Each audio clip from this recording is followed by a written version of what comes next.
Welcome to the Mental Advantage Podcast.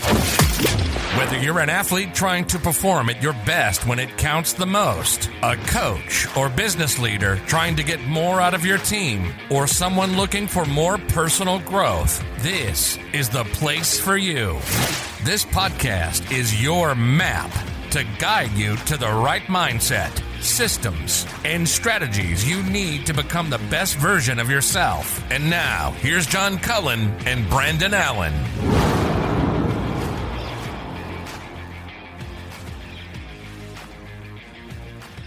All right, welcome to the Mental Advantage Podcast. Brandon, I feel like we're starting out every show recently with the talk about, it's been a little while, but I did the math. We've had a little bit of a month, I guess, in the last month and a half, we've had a little bit more of a break than we've had shows, but I'm sure the listeners can appreciate this is not our full-time gig. It's not the full-time gig. Happens. And it, our break kind of happened during a, when getting guests too, right? I mean, yeah, they take vacations just like everybody else. They have stuff going on just like everybody else. So yeah, I mean, it's definitely one of those things, and everybody has certainly been busy. Yeah, the last time we spoke or had an opportunity for a show was the Craig Wiggins show, Heel and Toe for Heroes episode. And I got to tell you, man, I feel like that show more than any recently affected me in a sense of like just staying on my mind for a couple of weeks. It was like some of the content we talked about there, as far as some of the challenges our military men and women deal with, was really eye-opening for me. Yeah. And I think mainly, Brandon, because of the fact that had you asked me before that show, like, reading in the newspaper, seeing on the news, some of the whether it's people going through depression, anxiety, suicidal thoughts, whatever the case may be, that have seen combat or whatever, I would just have assumed, okay, that's just because they were in combat. And you even during that episode can hear us kind of being like, oh, okay, it's like the light bulb went on, like, wow, it's not just because of combat, it is because of that transition. Yeah, for sure. And it's disheartening to hear that that support isn't embedded as well as it should be. Right. It really shouldn't be something that the men and women that come back have to seek it. And Craig talked about there's that fine line between knowing, when you're going to get out, like when do you start really looking for that help? And, if you don't have a CO that can kind of point you in the right direction, or a mentor that kind of pulls you and says, hey, be sure you're doing this, this, or this, you can get lost pretty quick. And so, that show has definitely stuck with me for a little bit. Well, and the listeners should know we are actually going to, guys, do another episode at some time here in the very near future where we invite some more people in who've had that military background that can talk a little bit more about that, because one of the things that I've appreciated about this platform that you and I have is that when we have a topic like that, guess what? I mean, we get to choose which topics we talk about. Sure. So we'll continue to shed light on that as much as we can.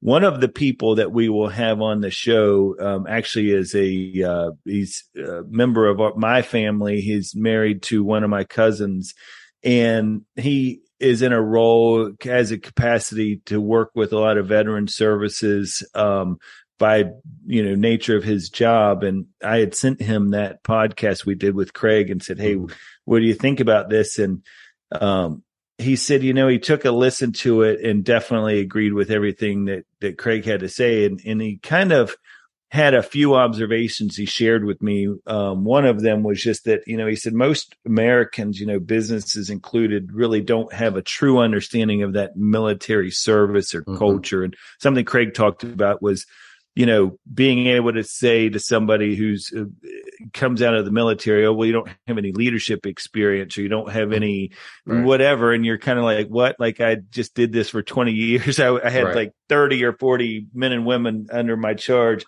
And then he did say the same things we talked about, which is transitioning sucks, that it's that losing your tribe, right? It's that we were talking about the challenges of going it alone, or at least the feeling of going it alone. Sure. So that those were some of the things. And I think that's really the key thing, is that these are would be challenges for any of us, but it's really difficult when it's, people that you had that have been used to being in a group. For sure it is. And, we talk about that identity, and you're tied to, so many people are tied to what they do.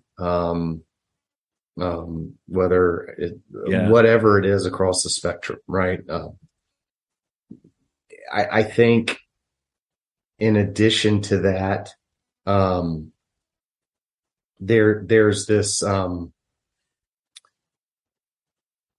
issue where you're coming out of, so you do have those real world experiences, and so many people that don't understand that, don't always value it.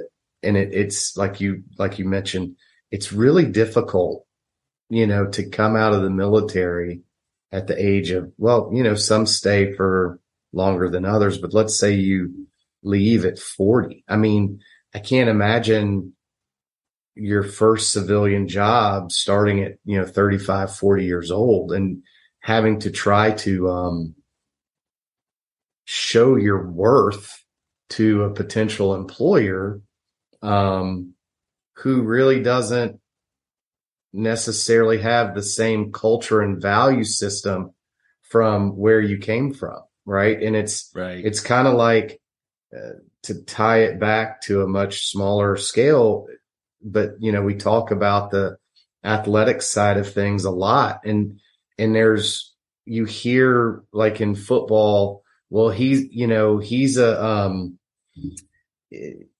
system guy, right? He's not going to fit there. That system doesn't work for him. Well, that could be true. And it's not, though, that he's not really good. It's that what that particular culture values and the way that they run that culture doesn't fit. And so I think after hearing Craig, what my takeaway is,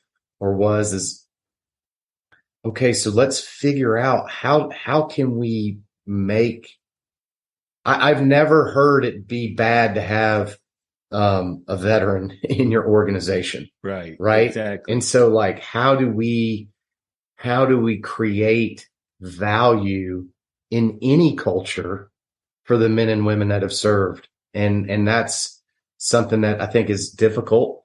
To be honest, I don't know that there's always, the government always has the best interest at heart there. Right.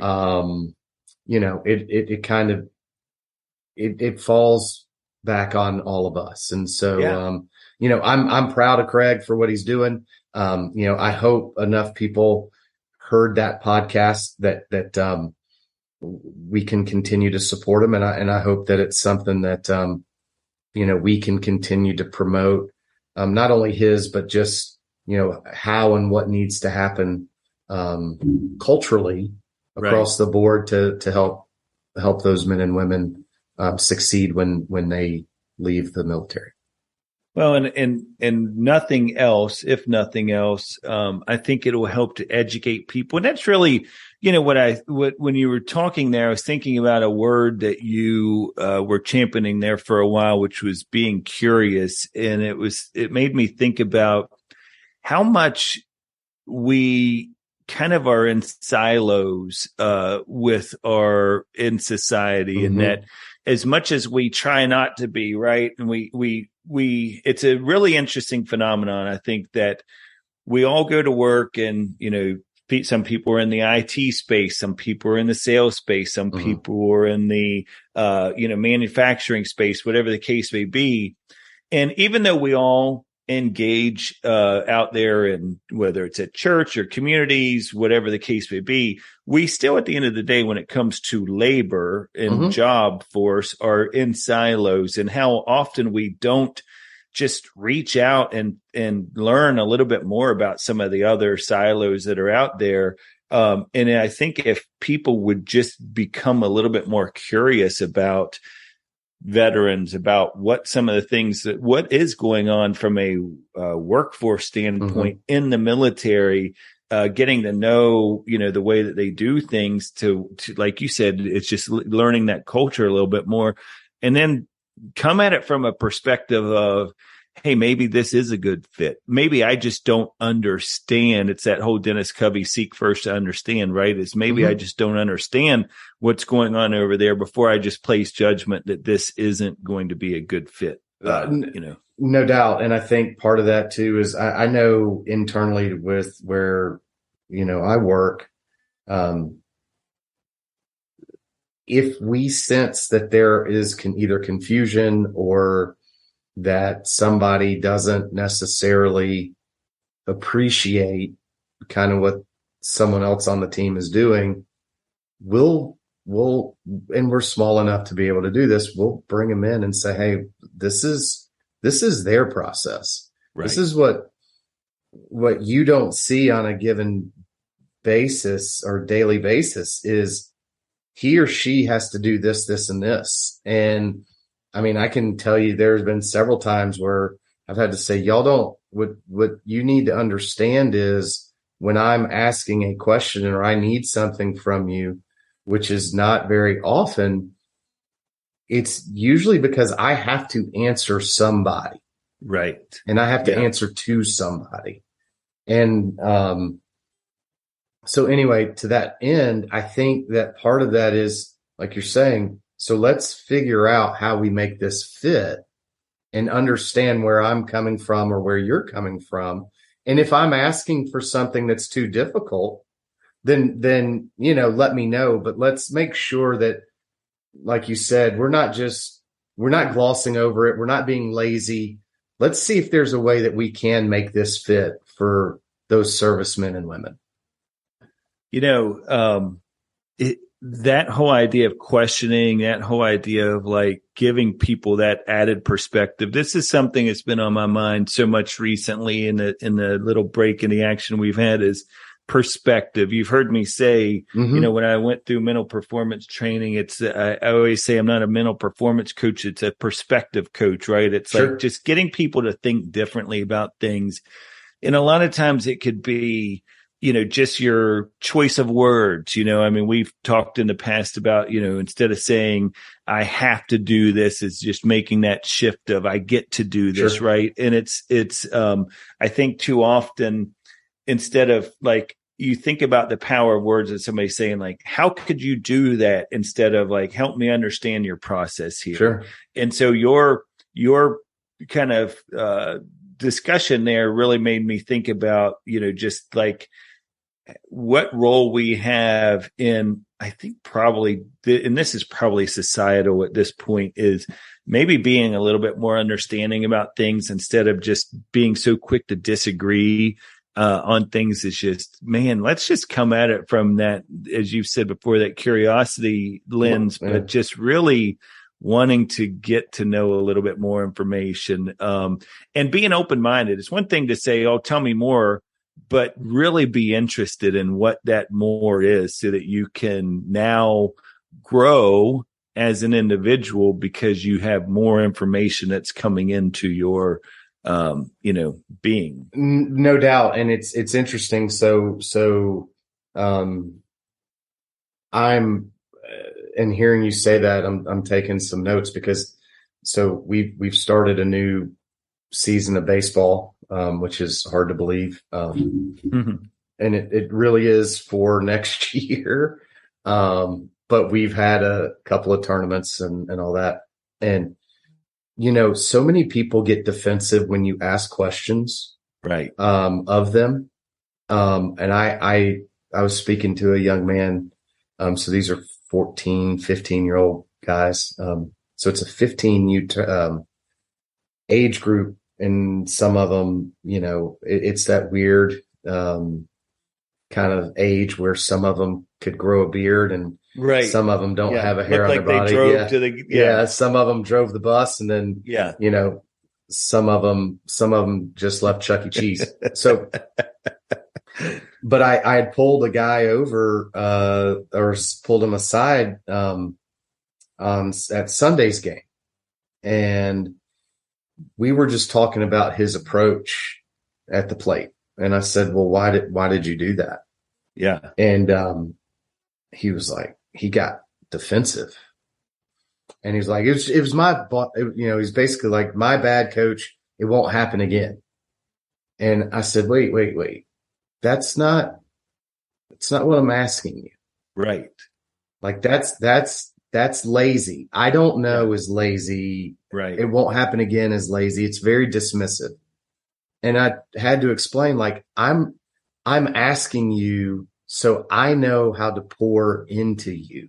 Like, if you tell me that you did it this way because of XYZ, then I can say, well, okay, but the situation called for if you're aware, blah, blah, blah, blah, blah. Like it's more of a flow diagram than it is this statement. And I think so many people, the way that they get asked about things puts them in such a defensive, it's accusatory front, very much so. And so, hearing you talk about that from a perspective standpoint, maybe I need to question it differently and not say, why did you do that? I mean, I don't know. So it is. I mean, interesting. It is an interesting thing in that I go back to, and I feel like people think, oh, geez, these guys are just a shield for every one of the guests they've had on the show before. But Tyler Pazek, and we've talked about this book a million times on here, but it's such a good book, is that ask more, listen better, ask more, talk less, for coaches, tell less, I think is what it is. Here I am plugging his book and I'm not even getting the title right. Apologize, Tyler, but I'm sure people can search for it. Greg Warburton, is a co-author in that book, but it really is and I think it's how we frame questions. And this is a really good topic, is I think it's how we frame questions, because I'm a very inquisitive person by nature as well.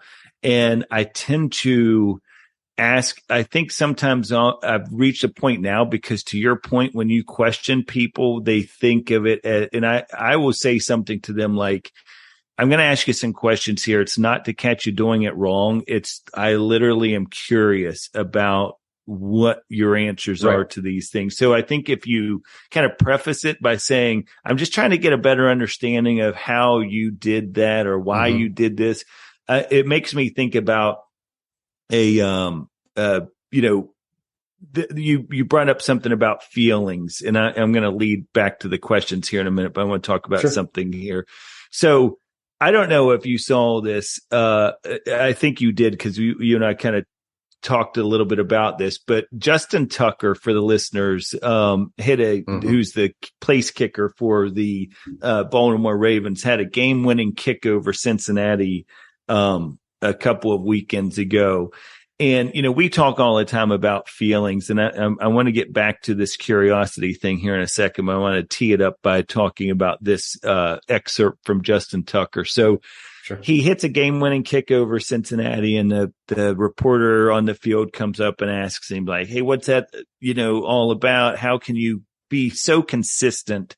I mean, and he's one of the most consistent kickers the league has ever seen. Not only, so to give the listener an idea, he's attempted 370 field goals in his career. He's made 337 of them. That's a 91.1% clip. That's insane. Yeah. And he has also kicked through some of the changes right? Where they actually brought the K ball and everything else. They've changed the ball a little bit. Yeah. They brought the goalposts in a little bit. They kicked or moved back some of the extra, like his consistency is unreal, and an argument could be made, and everybody knows Adam Vinatieri and all that, but an argument could be made that Justin Tucker may go down as one of the best, at least one of the most consistent kickers to have ever done it. Oh, no question. And I think game winners is probably right up there too. I mean, he's probably had who knows how many of those have been game winners. But it was interesting because I actually recorded this video clip. I would play it, but I would be afraid that we would. The one time that somebody somewhere is listening to our podcast that has some connection to NBC or something. Or the NFL, yeah, or the NFL. But he said, and I'm just going to kind of paraphrase this a little bit, but he said, when in response to the question about how do you do this on such a consistent basis, and he said, I'd be lying to you if I said it every time I go out there, I'm not just a little bit nervous, thinking about worst case scenario. But it is really important to me, to us, I love how he includes that to us piece, to just think about those 1.3 seconds between the snap, the hold, and the kick, and just focus on the nuts and bolts of what is going to make the kick. And then this is a great line. He says, my feelings don't matter. Mm-hmm. What matters is seeing the ball snapped. And then he goes on to kind of describe that process. And then he adds, from there, I'm just a system kicker and the ball kicks itself from that point. So it's all about, we talk about this all the time about, process and that commitment to just kind of doing it, those things that you can control. And the reason that this is for you listeners are like, okay, I thought John was talking about questions and being curious, is the reason that's important is that whole idea of like, putting the feelings aside and just committing to the process. Sure. I work with one of the college baseball players I work with. And I've been working with him for a couple of years, and he's off to a great start this fall. And we talked the other day on the phone, and he was saying how much better he feels this fall than last year. And so I asked him, and this is the curiosity piece of it. Instead of just going into reinforcing things, I said, so what are you doing differently? What do you think is the difference between this year and last year?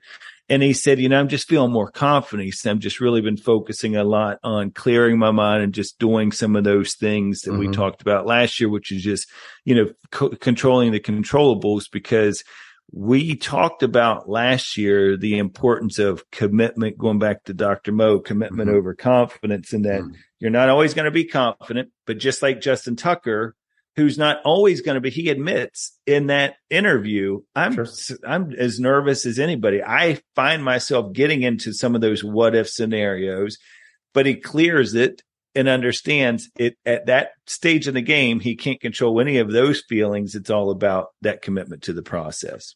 Well, for sure. And we talk. So just to follow that up. So Tucker's now made 61 straight kicks, either in the fourth quarter or overtime. He has 19 game-winning kicks, and he is a perfect 17 for 17 during his career on kicks in the final minute of regulation or overtime. That's insane. That is insane, and that is a guy that leans into a process, right? And so what I like and really appreciate is that whole idea of, okay, let's eliminate the feelings. Yep. Because when you get those out of the way, then you can start having, when your commitment is greater than your emotion. Yep. You'll start to have some results, right? Yeah. And, it's interesting because we all get emotional about stuff. But at the end of the day, and you talk about it a lot, handle what you can control. Right. Right. Like if the stuff that you worry about or that you're emotional about, a tidbit that I heard a long time ago was write down everything that's bothering you. Yeah. Right. Make a list of it and then take a look at that list and eliminate the stuff that you have no control over. Yep. And whatever you've got that's left, work it out. Right. Focus I mean, on there. if you're that committed to whatever it is, then work that out. And, you know, again, taking it back to an athlete or to someone in the workforce or whatever, you know, you get looked over for a promotion. You don't get to start. You don't, whatever. Then look at yourself in the mirror and say, okay, really, number one, is it my time? Yeah. Is it my time to be doing this? And am I doing everything that I possibly could to achieve what I think I should achieve?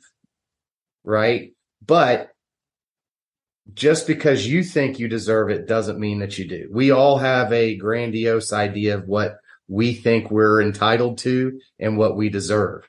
And if you aren't working towards those things, then I don't know how you could look yourself in the mirror and say that you're doing everything that you possibly could. So. It's really spot on. It makes me think Brian Cain used to say this: get fascinated, not frustrated. Right. So if you have that thing that you've, you know, trying to accomplish, like you said, whether it's at work, because I mean, most of our listeners are more probably work, professionals than they are, professional athletes or, even playing currently athletes in, college or whatever the case may be. But it is so, and we see this as business leaders all the time, as people don't accomplish something, they have a setback, whatever the case may be. And there's this tendency to either blame, deflect, complain, all of those things that, or they will kind of make excuses. And really, it should be about, how can I get fascinated here? How can I start to dig into what could I have done differently? What is it the coach isn't seeing in me right now? What is it that this prospective hiring manager didn't see in me right now? Instead of coming up with all these other things, get back into those controllables. What are the things that I can do differently? And it's funny how this is all kind of coming together, because I saw speaking of another book that an author we've had on the show, we've had Brett McCabe on this show a couple of different times. And one of his books, Break Free from Suckville, makes me think about potential, right? Because that whole book is about, these people who are striving for this potential. And he recently on one of his social media platforms was talking about, when you hook your mindset to your potential, you will drown in disappointment. So if you are constantly focused on your potential, whether you're hitting it, not hitting it, or whatever, you're going to drown in disappointment, because like he says, you are never, ever, ever going to reach your potential, because as he talked about on this show, and he talks about in that book, as you get better and you improve your skills and competencies, your potential continues to rise. So as you are improved, your potential is always going to be this thing that's out in front of you. But he says, instead, focus on making each moment better. And that kind of goes back into making that next best decision. And I also think that the other thing that happens with potential, and where this comes from, is we have a society that loves to compare. We love to, what about them? Why are they doing it this way? Why aren't we doing it that way? Why can't, I have the same thing my neighbor has? What are they doing that gets them that nice car? Whatever the case may be. And, we've all heard that old expression that comparison is the enemy of progress, but it really is, I think, for people in the workforce or athletes or whatever. 100%. And then you, to add to that frustration thing, you think, well, I'm better than him or her. Like, they don't deserve that. I deserve that. Like, and so at the end of it, I think, John, at the end of it, the bottom line is you've got to be able to have a real conversation with yourself. Right. And which means taking responsibility for yourself and your actions and those things that you are trying to achieve. Because, if you aren't working towards it, I don't know why you would think you're going to be able to achieve it. Right. And, I think societally, we've all gotten to the point to where we just believe that next opportunity is going to happen. And it's, if it doesn't, then I'll enter the transfer portal, or I'll move schools, or I'll go to another job, or, this grass is always greener. But at some point, you're the one that has to work the field. You're the one that has to make that thing happen. And so, that's too many escape routes. You are spot on. It's a, we talk about this, and we've had shows about this whole thing about accountability and responsibility and, the ownership piece of it. Because like you say, it's like at some point you can continue to blame, you can continue to deflect, you can continue to complain, you can continue to do all of these things. But guess what? It's never going to get you in a better spot. I had a recent conversation with somebody who I hadn't seen in a while, but the last time I had talked to them, they weren't like an official client or anything like that, but it was like somebody that I had been kind of sharing some maybe different strategies and tactics that they could use about things.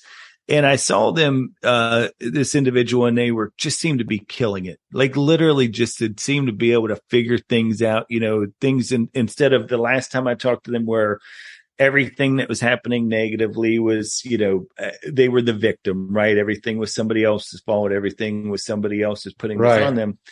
And so again, going back to the curiosity, I said to this individual, what's changed? It seems like you really have a lot of things figured out right now. They're in a great spot, a happy spot. What do you think has been the big change?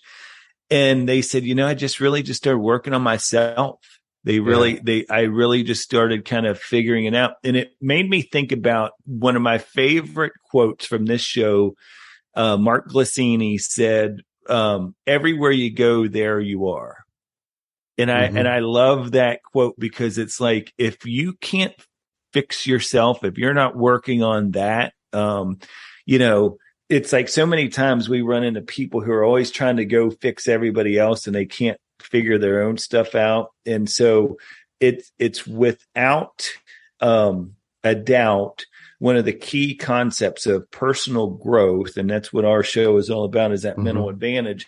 But it's without a doubt that whether your ability to assess yourself and where you are in your process, in your own process, or if it's just an ability to take ownership of where you are. But until it's kind of like why I think one of the, what's the 12 steps of like Alcoholics Anonymous and drug rehabilitation, any of those things is what? It's ownership. It's admitting you have a problem, right? If you can't own it, then you're not going to be able to solve it anytime soon. Absolutely.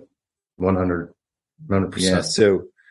So good stuff there. And that is, I think, really kind of an uncomfortable situation for a lot of individuals to deal with. But, I think the big message to people listening to this would be, start to take that inventory of yourself. And if you're struggling with things, if you aren't happy with where you are from a career standpoint, if you're not happy with where you are personally, professionally, whatever the case may be, is start to take that hard inventory that none of us like to do. Sure. But at the same time, you need to do that. But if you're also, and this seems like this is like a book review all of a sudden today, because I did have a note to myself to bring up a book that I had read a while back, but I've just picked up again recently. It's a book called Danger in the Comfort Zone, From Boardroom to Mailroom, How to Break the Entitlement Habit That's Killing Us American Business. And it's by an author by the name of Judith Bardwick.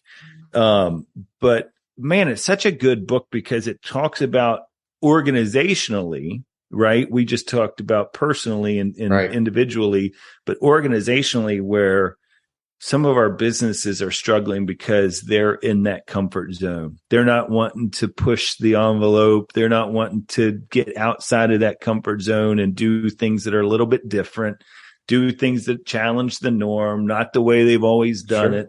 And so, that's what's holding them back, as an organization. And it's, and part of it is because they don't feel like they can, right? Because, it all is kind of a vicious cycle, right? Because I can't necessarily push it and make my employees uncomfortable because an employee will leave.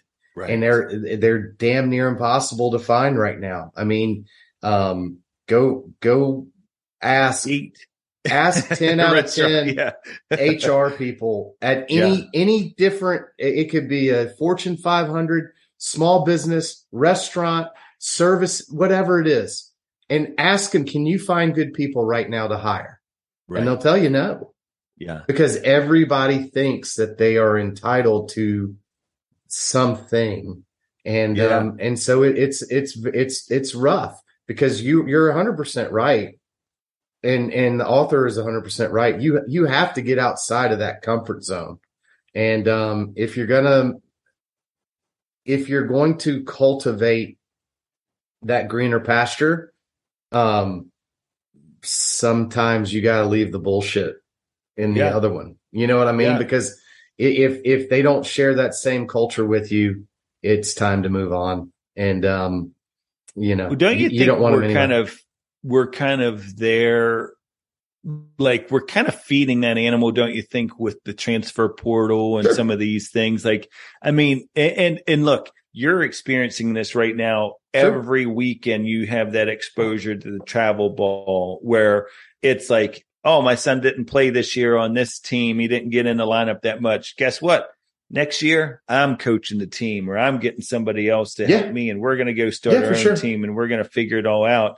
It's one of those things that, and if people don't think these things are connected, they are fooling themselves. If you don't think there's a connection from youth sports to college transfer portal to the workplace, and everybody believing that if it doesn't work out for me, I can just go find my way somewhere else, they're crazy. 100%. And sports, really anything, whether it's sports or band or drama, anything growing up that taught you how to productively work with other people, right? Yeah. Was always looked upon as something that will help someone further down the road, right? Yes. It was always bigger than the sport, bigger than band, bigger than the either club or activity. It was always about preparing them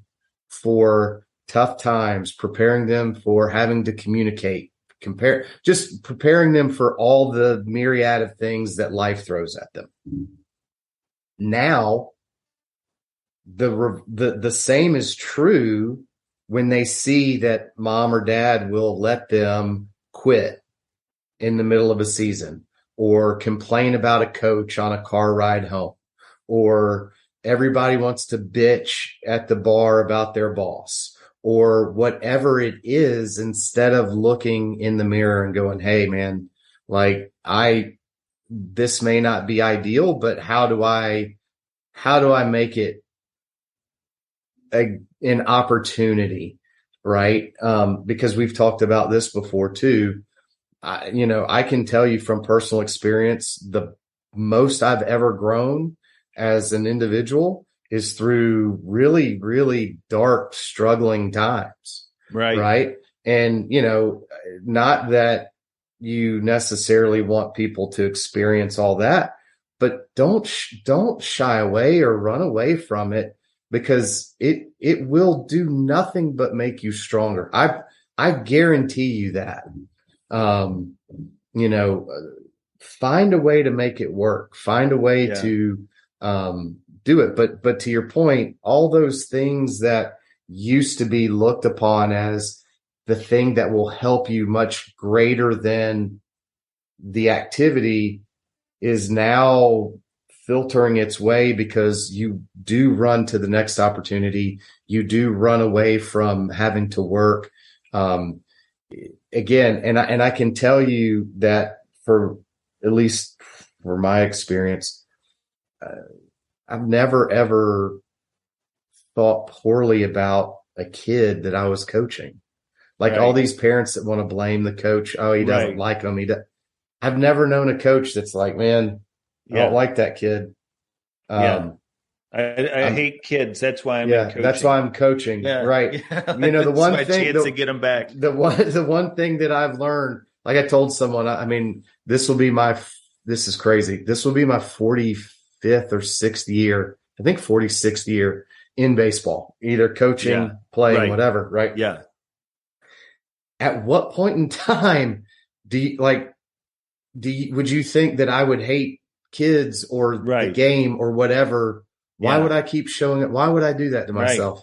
Yeah, I have lots of other things I got a lot of other people that can hate on me or whatever than this. So yeah, it's weird, but anyway. But you know, it's you made me think about the idea of how important it is. You talk about comfortability, you talk about being uncomfortable, it starts with, instead of like running from that challenge, it starts with putting people in your circle.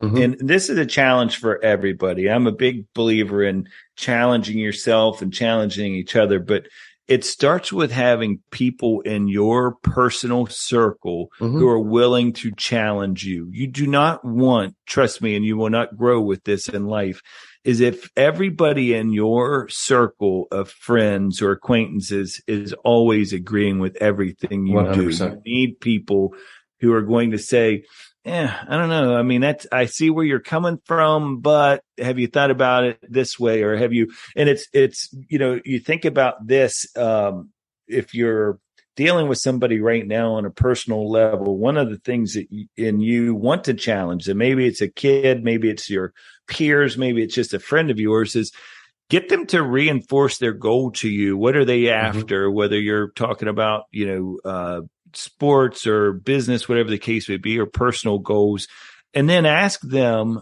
is what they're doing moving them closer to it, or do they think it's moving them further away? Because when people can start to, it's an easy way to get them back aligned with their goal. And then when they have their goal in mind, to then say, okay, is this activity you're doing, or is this thing you're doing, do you think, is it moving you closer or moving you further away? Because that's a good, like, eye-opening comment, or I should say question for them, but it opens it up. But if you're not willing to listen to that type of question, and you just want everybody around you that's like, oh yeah, you're right, you know, we need it. I mean, I know you and I, over our you know, relationship, have definitely had times where we've relied on the other person to say, hey man, I don't know if this is where you're wanting to go. Sure. Yeah. No, there's no doubt. And, you know, it's funny because I would say that in those instances, not only has it provided depth to the relationship, but it also, usually the person that was checking each other was usually right. Like it was usually like the right thing. Like, you know what, like looking back on it, you know, you were 100% right for checking me on that, or, you know, so yeah, I get it. I mean, it's again, it's allowing your, whatever it is, right? Yeah. We could go on for hours about different examples. The bottom line is, allow yourself to be uncomfortable. Allow yourself to learn from being uncomfortable. But to do that, you have to be honest with yourself and be honest with those around you, so that you can learn and grow from all that. Absolutely. Good last word. way to wrap it up. As always, you put a nice bow on it. Guys, we are going to have, we've got a few different guests that are in the works right now in the next few weeks. I want to put this plea out to you guys because it's been a little while since I've done it. If you have maybe somebody you've heard on another podcast, maybe it's somebody you know personally or whatever, that you think would be a guest that would be of interest to us, or somebody that you would like to hear more from. Maybe you've just seen an interview, a snippet or something that you follow them on social media. Let us know. We are not opposed to throwing that, casting that wide net. And man, we catch a lot bigger fish than we ever thought we would. But, it's been good and we enjoy the conversation. So if it's something that's of interest to you, it's probably going to be of interest to somebody else. So definitely appreciate you guys listening. As always, any questions or comments, you can reach us at podcast@mentaladvantage.net. And we really appreciate you guys listening, and we'll talk to you next time. Absolutely. Want to provide feedback or stay up to date with the show? Visit our Instagram page at Mental Advantage Podcast, or you can send us an email at podcast@mentaladvantage.net. To have John Cullen work with you or your team, please write to him at john.cullen@mentaladvantage.net. Thanks for listening to today's episode.